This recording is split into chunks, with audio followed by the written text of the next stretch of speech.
اعوذ باللہ من الشیطان الرجیم بسم اللہ الرحمن الرحیم قال الملأ الذين استكبروا من قومه لنخرجنك يا شعيب والذين آمنوا معك من قريتنا أو لتعودن في ملتنا قال أولو كنا كارهين صدق اللہ العظیم۔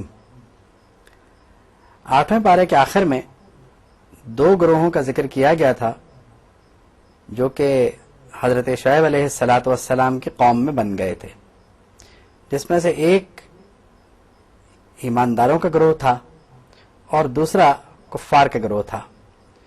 تو جو کفار کا گروہ تھا اس سے حضرت شعیب نے فرمایا کہ تم صبر کرو، انتظار کرو، اللہ کی طرف سے فیصلہ آنے والا ہے، وہ بہترین فیصلہ کرنے والا ہے۔ 9ویں پارے کی ابتدا اس طرح سے ہوتی ہے کہ ان کے قوم کے جو سردار تھے انہوں نے کہا کہ ہم اے شعیب تمہیں اور تمہارے ساتھ یعنی جو صاحب ایمان لوگ ہیں انہیں ہم گاؤں سے نکال دیں گے، ورنہ ہماری شرط یہ ہے کہ تم یعنی ہماری ملت میں واپس آ جاؤ۔ تو حضرت شعیب نے اسے ناپسند فرمایا اور جس فیصلے کا ذکر فرمایا تھا وہ فیصلہ بہرحال آ کے رہا، انہیں اچانک زلزلے نے پکڑ لیا اور اس موقع پر حضرت شعیب نے فرمایا کہ میں نے تو جذبہ خیر خواہی کے تحت اور اپنے دینی فریضے کے تحت تم تک یعنی پیغام الہی پہنچا دیا، تم نے اسے تسلیم نہ کیا، تو اب اس میں کیا کیا جا سکتا ہے۔ پھر ایک مکمل ضابطہ بیان فرمایا گیا کہ اقوام کی تباہی وہ کیوں ہوتی ہے۔ فرمایا کہ کبھی ایسا نہیں ہوا کہ ہم نے کسی گاؤں میں کوئی رسول بھیجا ہو اور اس رسول کو بھیجنے کے بعد اچانک ہی انہیں پکڑ لیا ہو۔ بات یہ کہ انہیں رنج بھی دیا، راحت بھی دی، اور یہ اس لیے کیا کہ تاکہ یہ لوگ بات کو سمجھ جائیں، اور پھر یہ کیا کہ اگر انہوں نے زاری کی تو بھی اور بعض صورتوں میں نہ کرنے کی صورت میں بھی سیئات کو تبدیل فرما دیا، اور اگر زاری کی اللہ کی بارگاہ میں تو بھی یہ ہوا کہ سیئات تبدیل ہو گئے، حتی عفو، یہاں تک کہ وہ مٹ گئے، یعنی ایسے جیسے کوئی غلطی ہی نہیں تھی۔ لیکن ان لوگوں نے سرکشی کا دامن ہاتھ سے نہیں چھوڑا اور اپنے معاملات میں چلتے رہے، اور راحت اتنی دی لفتحنا علیہم برکات من السماء کہ یعنی آسمانوں کے دروازے کھول دیے۔ اب یہ کب ہوا؟ اگر وہ ایمان لے آئے اور تقوی اختیار کیا تو ان کے لیے آسمانوں کے دروازے کھول دیے، وہاں سے برکات کا نزول ہونے لگا۔ لیکن جب انہوں نے جھٹلایا تو پھر یہ ہوا کہ فَأَخَذْنَاهُمْ بَغْتَةً، ہم نے اچانک انہیں پکڑا۔ اب کبھی تو ایسا ہوا کہ جب وہ اچانک پکڑے گئے تو اب انہوں نے جو ہے وہ زاری شروع کی اور سب کچھ ہوا، لیکن اب ایسے میں کیا ہوتا، کیونکہ کبھی تو ایسا ہوتا کہ رات کو سوتے عذاب اتر جاتا، اور کبھی یہ ہوتا کہ یعنی جس وقت بھی ہے تو وہ عذاب کا کوئی وقت تو، لیکن یہ کہ بہرحال یعنی عذاب کی جو صورت ہے وہ ایک دم سے نہیں ہوتی تھی، عذاب اتارنے کے لیے مہلت دی جاتی تھی، اس کے بعد عذاب بھیجا جاتا تھا۔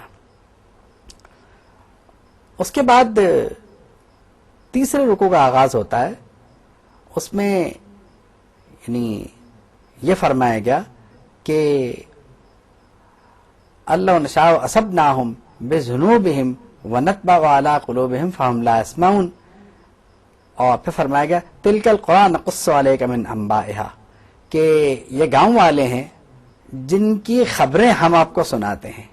اب ان میں کیا ہوا، انبیاء کرام تشریف لائے اور رسولہم بالبینات فما کانوا لیؤمنوا، یہ ایمان نہیں لائے، تو ہم نے ان کے دلوں کو سربہ مہر کر دیا، مہر لگا دی ان کے دلوں پر۔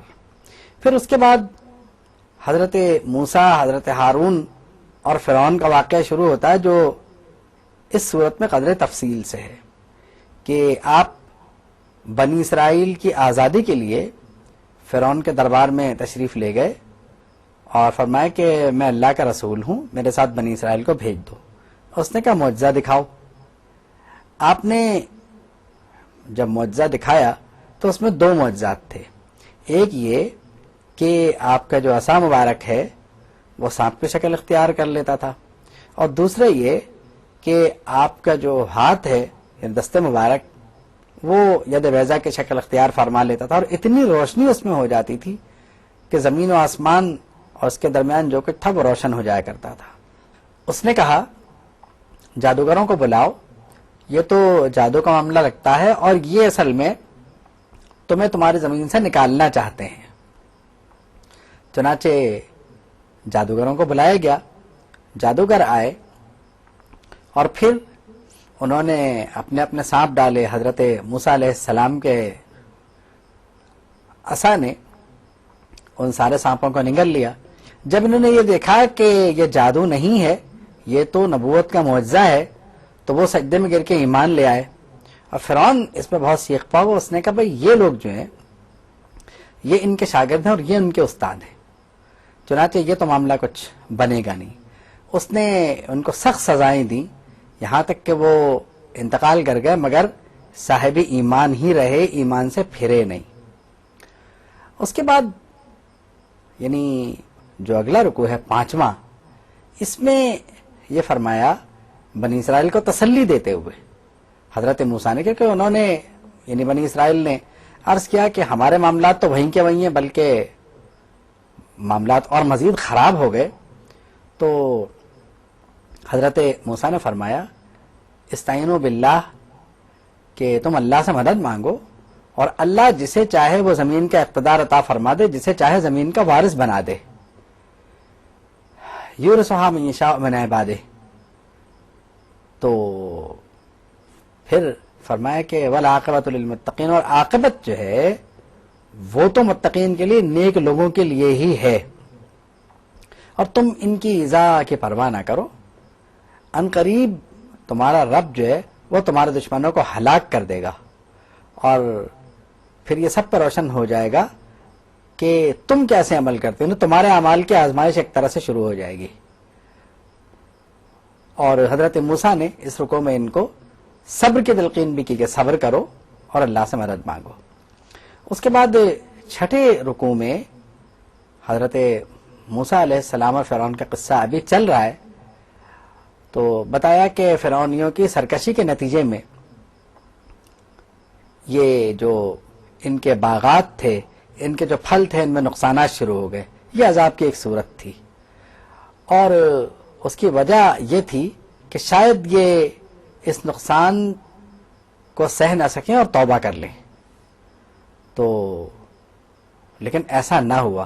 پھر ان پر طرح طرح کے طوفان بھیجے گئے اور آخر میں ان کو یعنی سمندر میں غرق کر دیا گیا، اور پھر یعنی بنی اسرائیل کو مشارق اور مغارب یعنی ان کے بدلے کی جو حکومت تھی، ان کی جو حکومت تھی اس کا وارث ان کو بنا دیا۔ فرمایا کہ بارکنا فیہا، ہم نے اس میں برکت رکھی۔ وتمت کلمۃ ربک الحسنی علی بنی اسرائیل، تیرے رب کا کلمہ بڑی خوبصورتی کے ساتھ بنی اسرائیل پر تمام ہوا، یعنی بنی اسرائیل کے حق میں تیرے رب کا فیصلہ نافذ ہو گیا۔ اور یہ کس لیے ہوا؟ بما صبروا، کیونکہ انہوں نے صبر کیا۔ اب اس کے بعد یعنی 7ویں رکوع میں اس واقعے کا ذکر ہے کہ حضرت موسیٰ علیہ السلام کو یعنی بلایا گیا کہ 40 راتوں کے لیے، یعنی پہلے تو 7 نہیں، پہلے 30 راتیں تھیں، لیکن پھر انہیں 40 کر دیا گیا کہ وہ یعنی طور پہ تشریف لے جائیں اور وہاں سے تورات لے کے بنی اسرائیل کی ہدایت کریں۔ اس اسنا میں انہوں نے حضرت ہارون کو اپنا خلیفہ بنایا، اور حضرت ہارون ان کے درمیان یعنی شریعت الہی کو نافذ کرنے کی کوشش کرتے رہے۔ لیکن پھر جو ہوا وہ تو بہت بعد میں، حضرت موسیٰ نے جب کلام الہی کے شرف سے یعنی جب وہ بہرور ہوئے تو حضرت موسیٰ نے اللہ رب العالمین کے دیدار کی آرزو کی. چنانچہ ان سے فرمایا لن ترانی، تم دیکھ نہیں سکو گے، ہاں یہ ہے کہ تم پہاڑ پہ نظر کرو، یعنی اگر تم نے اس تجلی کو دیکھ لیا تو ٹھیک ہے. لیکن ہوا یہ کہ سیدنا موسیٰ علیہ الصلوۃ والسلام اس تجلی سے بے ہوش ہو گئے، اور جب آپ کو ہوش آیا تو آپ نے فرمایا کہ سبحانک تبت الیک، کہ تو پاک ہے، میں تیری طرف رجوع کرتا ہوں. وَأَنَا أَوَّلُ الْمُسْلِمِينَ، اور میں پہلے مسلمانوں میں سے ہوں. اصل میں کچھ لوگ اس سے یہ استدلال کرتے ہیں کہ اللہ رب العالمین کو یعنی زندگی کی حالت میں انسان نہیں دیکھ سکتا. ایسی بات نہیں ہے. معراج شریف میں نبی کریم صلی اللہ تعالی علیہ وسلم نے یعنی دیدار خداوندی آپ نے کیا، آپ کو دیدار خداوندی ہوا. اس کی تفصیلات کیا یہ موقع نہیں ہے، مگر صرف مختصراً عرض کرنا مقصود ہے. پھر حضرت موسیٰ سے فرمایا گیا کہ میں نے تمہیں اپنے کلام کے لیے منتخب کیا اور اپنی رسالت کے لیے بھی منتخب کیا، تو اسے آپ یعنی لے لیجئے اور شکر گزاروں میں سے ہو جائیے. حضرت موسیٰ نے تورات حاصل فرمائی، اور پھر اس کے بعد جب آپ تشریف لائے وہاں پر تو صورتحال ہی الگ تھی بالکل. اب جو صورتحال تھی اس سے حضرت موسیٰ بہرحال نبردآزما ہوئے، لیکن اس سے پہلے ایک بات ارشاد فرمائی گئی کہ میں اپنی آیتوں کے جو منکر ہیں اور جو متکبر ہیں، سأصرف عن آیاتی الذین یتکبرون فی الارض، میں عنقریب ان کو جو ہے پھیر دوں گا. اور کیا کروں گا؟ یعنی یتکبرون فی الارض بغیر الحق، زمین میں وہ متکبر ہیں اور ظلم بھی روا رکھتے ہیں وہ لوگ، یعنی بغیر حق ایسا کرتے ہیں. یعنی حق تو یہ تھا کہ وہ عاجزی کرتے، لیکن انہوں نے تکبر کیا. اور یہ وہ لوگ ہیں کہ اگر تمام نشانیاں بھی دیکھ لیں تو ایمان نہیں لائیں گے. ایمان کا رستہ ملتا ہے تو انہیں چلنے میں الجھن ہوتی ہے، گمراہی کا معاملہ آتا ہے تو یہ بڑی خوبصورتی سے چل پڑتے ہیں. یہ وہ ہیں جنہوں نے ہماری آیتوں کو جھٹلایا. تو اب فرمایا کہ ہم جو ان کے اعمال ہیں ان کو برباد کر دیں گے اور انہیں ان کے اعمال ہی کی جزا ملے گی. اس کے بعد 8ویں رکوع میں وہی واقعہ آگے کی طرف چلتا ہے کہ حضرت موسیٰ کی قوم جو حضرت ہارون کے زیر سرپرستی یعنی حضرت موسیٰ کی غیر موجودگی میں اس وقت موجود تھی، تو ان کی سرکشی کا ذکر آتا ہے کہ انہوں نے موقع دیکھ کر ایک بچھڑے کو اپنا معبود بنا لیا سامری جادوگر کے بہکانے پر. اور پھر جو معاملات ہوئے سو ہوئے. حضرت موسیٰ نے حضرت ہارون پر بھی کچھ سختی فرمائی تو حضرت ہارون نے سارا واقعہ کہہ سنایا. چنانچہ حضرت ہارون نے فرمایا کہ مجھے میرے دشمنوں کے سامنے تو آپ کم سے کم برا بھلا نہ فرمائیں، اور مجھے کم سے کم قوم ظالمین میں یعنی ظالمین کی قوم میں شمار نہ فرمائیں. تو حضرت موسیٰ نے دعا فرمائی کہ اے اللہ مجھے اور میرے بھائی کو اپنی رحمت میں داخل فرما، تو بہترین رحم فرمانے والا ہے. اگلے رکوع میں وہی قصہ جو ہے یعنی بچڑے والا وہ چلتا ہے، لیکن اس کے ساتھ ساتھ جو آگے معاملات ہیں تو بتایا جاتا ہے کہ اللہ فرماتا ہے کہ میری رحمت میرے عذاب کے مقابلے میں زیادہ وسیع ہے، اور رحمتی وسعت کل شیء، ہر شے پر میرے رحمت وسیع ہے. للذین یؤتون الزکاۃ والذین هم بآیاتنا یؤمنون، یعنی جو لوگ فسأکتبها للذین یتقون ویؤتون الزکاۃ، جو تقوی اختیار کریں گے اور جو زکوٰۃ دیں گے، والذین هم بآیاتنا یؤمنون، یہی صاحب ایمان ہوں گے. اس کے بعد جناب رسالت مآب صلی اللہ تعالی علیہ وسلم کی خصوصیات کا ذکر فرمایا گیا اور حضور کے خصائص کا اعلان فرمایا گیا. فرمایا گیا کہ یہ نبی امی جو ہیں ان کے اوصاف تورات اور انجیل میں موجود ہیں. یہ نیکی کا حکم دیتے ہیں, برائیوں سے روکتے ہیں, اور یعنی حلال چیزوں کو یہ حلال کرتے ہیں یعنی طیبات کو, اور حرام کو یعنی خبائث کو یہ حرام فرماتے ہیں, اور لوگوں کا بوجھ ہلکا کرتے ہیں. تو ان کے پیروی کرو, ان کے ساتھ جو نور ہے اس کی پیروی کرو, کیونکہ فلاح یافتہ لوگ وہی ہیں جو ان کے پیروی کریں گے. اس کے بعد نبی کریم صلی اللہ تعالی علیہ وسلم کے ذریعے یہ اعلان کروایا گیا کہ آپ اعلان کیجئے کہ میں اس اللہ کا رسول ہوں کہ زمین و آسمان میں جو کچھ ہے وہ سب اس کا ہے, تو تم اللہ اور اس کے رسول پر ایمان لاؤ, اور اس نور پر جو یعنی اس رسول پر نازل ہو رہا ہے, تاکہ تم ہدایت پاؤ.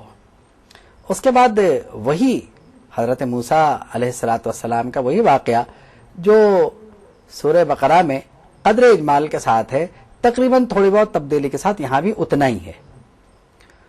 اس کے بعد پارے کا 11واں رکوع شروع ہوتا ہے, اور 11ویں رکوع میں جو گفتگو ہے اور جو روح خطاب ہے بڑے کمال کا ہے. فرمایا کہ وَقَطَّعْنَاهُمْ فِي الْأَرْضِ أُمَمًا, کہ ہم نے یہودیوں کو زمین میں منتشر فرما دیا. اب کچھ تو اس میں سے صالح ہو گئے, نیک ہو گئے, اور کچھ اس میں سے جو تھے وہ برے ہو گئے یعنی کافر رہ گئے.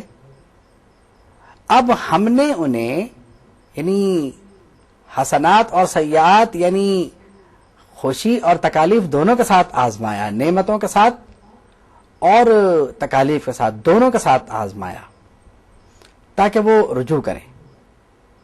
لیکن ایسا نہ ہوا, اور پھر بات وہیں آتی ہے کہ آخرت کا جو گھر ہے وہ متقین کے لیے ہے. وَلَدَارُ الْآخِرَةُ خَيْرٌ لِّلَّذِينَ يَتَّقُونَ أَفَلَا تَعْقِلُونَ, تو کیا تمہیں عقل نہیں ہے؟ تو وَدَرَسُوا مَا فِيهِ وَالدَّارُ الْآخِرَةُ خَيْرٌ لِّلَّذِينَ يَتَّقُونَ أَفَلَا تَعْقِلُونَ, کہ جو آخرت کا گھر ہے وہ تو نیک لوگوں کے لیے ہے, اور کیا تمہیں عقل نہیں ہے؟ اس کے بعد 12ویں رکوع میں یعنی روز الست جو معاہدہ تھا, ایک معاہدہ الست, اس کا ذکر فرمایا گیا کہ وہ معاہدہ توحید تھا. اس میں حضرت آدم کی تمام اولاد کی ارواح کو جمع فرمایا گیا, ان کے صلب سے نکالا گیا, اور پھر سب سے یہ پوچھا گیا الست بربکم, کیا میں تمہارا رب نہیں ہوں؟ تو سب سے پہلے اس میں جس نے جواب دیا وہ جناب رسالت مآب صلی اللہ تعالی علیہ وسلم کی ذات گرامی ہے. حضور نے فرمایا کہ ہاں تو ہمارا رب ہے. اس کے بعد پھر جو بھی صورت بنی. لیکن یہ کہ ہمیں وہ وعدہ یاد رکھنا چاہیے, بنی اسرائیل کو یہ وعدہ اس لیے یاد دلایا گیا کہ تم بھی اس وعدے کے شریک تھے, تم نے وہ وعدہ کیا تھا. اس کے بعد فرمایا کہ وَاتْلُ عَلَيْهِمْ نَبَأَ الَّذِي آتَيْنَاهُ آيَاتِنَا, بنی اسرائیل کے ایک عالم کی خبر ان کو سنائیے.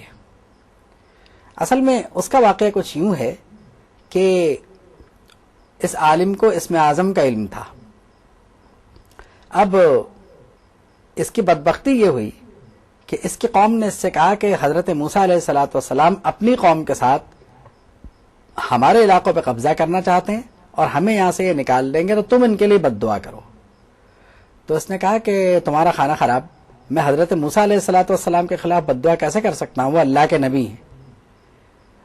لیکن کسی نہ کسی طرح وہ اس بات کے لیے تیار ہوا کہ میں اللہ سے اجازت مانگتا ہوں. چنانچہ اس نے اجازت مانگی, اسے منع فرما دیا گیا. پھر قوم نے اسے مجبور کیا, اور پھر اس نے اللہ سے اجازت چاہی, لیکن اس بار اسے کچھ نہیں فرمایا گیا. تو قوم نے اس کو تعویل یہ کر کے دی کہ اب تو تمہیں پہلے کی طرح منع نہیں فرمایا گیا, لہذا تم اب یہ کرو کہ بد دعا کرو. اب وہ مستجاب الدعوات بھی تھا. چنانچہ جب اس نے یعنی حضرت موسیٰ علیہ الصلوۃ والسلام کے لیے بد دعا کرنا چاہی, تو مستجاب الدعوات تو وہ تھا ہی. جو بد دعا وہ بنی اسرائیل کے لیے کرتا تھا تو اس بد دعا میں وہ اپنی قوم کا نام لے دیا کرتا تھا، یعنی وہ بد دعا اس کی قوم کو جا کے لگ رہی تھی، اور جہاں حضرت موسیٰ کا نام لینا چاہتا وہاں اپنا نام نکلتا. تو قوم نے کہا یہ تم کیا کر رہے ہو؟ اس نے کہا زبان پہ میرا اختیار نہیں ہے. آخر کار یہ ہوا کہ زبان نکل کر اس کی کہتے ہیں کہ بہت لمبی ہو گئی اور یعنی باہر آ گئی زبان. تو اس نے کہا کہ میرا دین بھی گیا، میری دنیا بھی گئی. تو یہاں پر اس واقعے کی طرف اشارہ ہے کہ وہ غاوین یعنی گمراہوں میں سے ہو گیا، یعنی وہ عالم جو تھا وہ گمراہوں میں سے ہو گیا. اللہ رب العالمین ہمیں اور آپ کو یعنی حسن خاتمہ نصیب فرمائے اور اس قسم کی گمراہی سے محفوظ فرمائے، اور انبیاء کرام کی گستاخیوں سے ہمیں اور آپ کو دور رکھے اور ہمیں اللہ اپنی پناہ میں رکھے. چنانچہ فرمایا کہ جو یہ عالم اس نے خواہشات کی پیروی کی تو اس کی کو جو تشبیہ دی گئی وہ کتے سے دی گئی کہ واتبع ہواہ، اس نے خواہشات کی پیروی کی.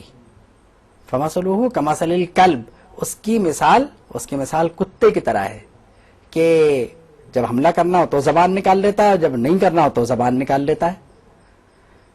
تو فرمایا کہ یہ اس قوم کی مثال ہے جو ہماری آیتیں جھٹلاتی ہے اور کیا ظلم کرتے ہیں لوگ اپنے اوپر.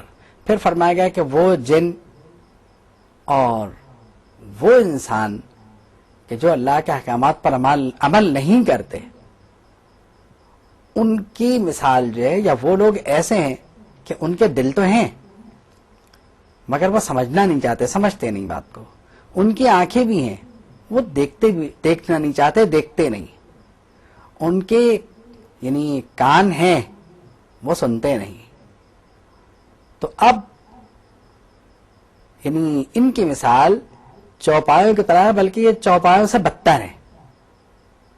اور یہ کون ہے؟ یہ غافل ہیں. پھر فرمایا کہ اللہ کے اچھے اچھے نام ہیں، للہ الاسماء الحسنی.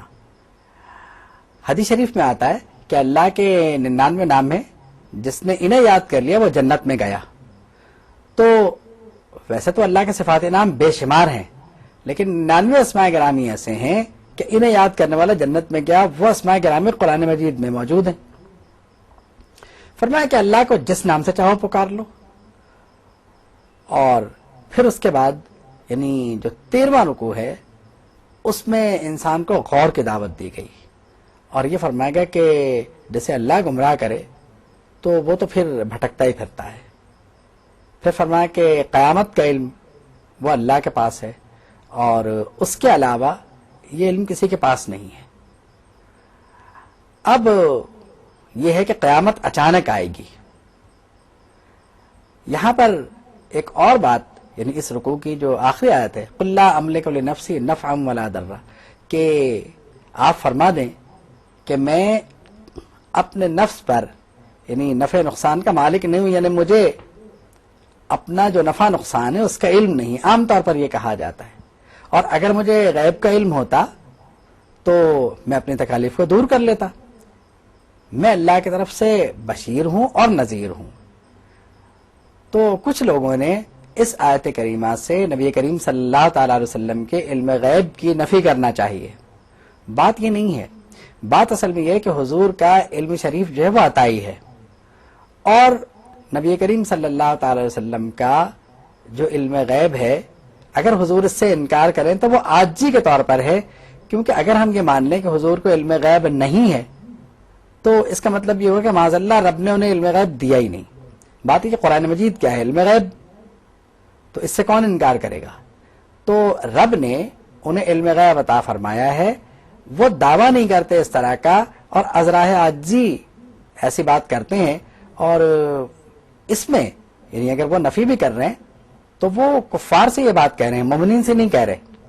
اور نہ ہی مومنین کا یہ عقیدہ تھا کہ حضور کا علم غیب نہیں ہے، کیونکہ مومنین کو تو سارا کچھ معلوم ہی حضور کی وجہ سے ہوا. تو اب مومنین یہ کیسے کہہ سکتے تھے؟ اور اب حضور کا جو فقر ہے یا حضور کی جو حالت ہے یہ ایک ایسا معاملہ ہے کہ جس پر تفصیلات کا معاملہ آتا ہے، اور تفصیلات کی ضرورت یہاں پر یعنی اس وقت یہ موقع نہیں ہے. اس کے بعد 14ویں رکوع میں یعنی ازواجی زندگی سے متعلق فرمایا گیا کہ تمہارے لیے جو ہے زوج کی یا جوڑے کی پیدائش اس لیے ہوئی تاکہ تم اپنی زندگی بہتر طریقے سے گزار سکو. بتوں کے نفی فرمائے گئے اس رکوع میں. اور اس کے بعد ایک ضابطہ بیان فرمایا گیا کہ جو جاہل ہیں ان کو معاف کر دیں اور ان کو نیکی کا حکم دیں اور ان سے درگزر فرمائیں. پھر اس رکوع کے آخر میں یعنی نیک لوگوں کی تعریف فرمائی گئی اور مومنین کی صفت یہ بیان فرمائی گئی کہ جب بھی ان کے سامنے کوئی ایسی بات ہوتی ہے تو وہ اللہ کی بارگاہ میں سجدے میں گر جاتے ہیں. پھر یہ کہ قرآن مجید کے آداب کا ذکر ہے کہ جب قرآن مجید کی تلاوت ہو تو اسے خاموشی سے سنا جائے. اس کے بعد سورہ انفال شروع ہوتی ہے اور سورہ انفال میں جنگ بدر کا ذکر ہے اور جنگ بدر کی تفصیلات تفاسیر میں اور قرآن مجید کی جو تفاسیر ہیں ان میں اور تاریخی کتابوں میں موجود ہیں. مومنین کی اس میں تعریف فرمائی گئی کہ مومن کون ہے اور اس کے بعد فرمایا گیا کہ بے شک یہی مومن ہیں اور ان کے لیے اللہ کے ہاں درجات ہیں. پھر فرشتوں کی مدد کا ذکر ہے جو جنگ بدر میں ہوئی تھی. اس کے بعد اگلے رکوع میں یہ بیان فرمایا گیا کہ جنگ بدر میں تم لوگوں نے جو قتال کیا تھا اور تم لوگوں نے جو لوگوں کو قتل کیا تھا وہ اصل میں اللہ نے قتل کیے. پھر نبی کریم صلی اللہ تعالی وسلم سے خطاب فرمایا گیا کہ اس میں جو مٹھی بھر خاک آپ نے پھینکی تھی ما رمیت اذ رمیت وہ اللہ نے پھینکی تھی. اور اس کے بعد اس رکوع کے آخر میں بشارت دی گئی کہ اللہ مومنین کے ساتھ ہے, کافروں کی بے شک جتنی بھی کثرت ہو وہ اس کی تم پرواہ نہ کرو. اس کے بعد اگلے رکوع میں ارشاد فرمایا گیا کہ اے ایمان والو اللہ اور اس کے رسول کی اطاعت کرو. پھر اس رکوع میں یہ بیان فرمایا گیا کہ اللہ کے ساتھ خیانت نہ کرو, اس کے رسول کے ساتھ خیانت نہ کرو, آپس کی امانتوں میں خیانت نہ کرو اور مال و اولاد جو ہیں وہ آزمائش ہیں, حقیقی اجر اللہ کے ہیں. اس کے بعد اگلے رکوع میں فرمایا کہ اگر تم نے تقوی اختیار کیا تو اللہ رب العالمین تمہیں فرقان عطا فرما دے گا. پھر نبی کریم صلی اللہ تعالی وسلم کے بارے میں فرمایا کہ یہ کیسے ممکن ہے کہ حضور تم میں موجود ہوں اور تم کو عذاب دے دیا جائے. پھر اس کے بعد یہ فرمایا گیا کہ کافر جو ہیں ان کی حالت یہ ہے کہ اپنا مال خرچ کرتے ہیں اس لیے تاکہ لوگوں کو اللہ کے راہ سے روک سکیں اور تاکہ لوگوں کے لیے مشکلات کھڑی کر سکیں, لیکن انہیں ایک دن حسرت ہوگی کیونکہ ان کا مال خرچ کرنا ان کی ناکامی کا باعث ہوگا. پھر فرمایا کہ آپ کافروں سے کہہ دیں کہ ان ينتهوا یغفر لهم ما قد سلف, اگر تم اپنے روش سے باز آ جاؤ تو جو ہو گیا اسے بخش دیا جائے گا, اور اگر ایسا نہ ہوا تو پھر جو ہوگا اس سے تم واقف ہو کیونکہ پچھلے واقعات تمہارے سامنے گزر چکے ہیں. اس کے بعد فرمایا مومنین کو بشارت دی. پارے کے آخر میں فرمایا فَاعْلَمُوا أَنَّ اللَّهَ مَوْلَاكُمْ, کہ تم جان لو کہ اللہ تمہارا مددگار ہے, وہ کیا ہی بہترین مولا ہے اور کیا ہی بہترین مددگار ہے. وَآخِرُ دَعْوَانَا أَنِ الْحَمْدُ لِلَّهِ رَبِّ الْعَالَمِينَ.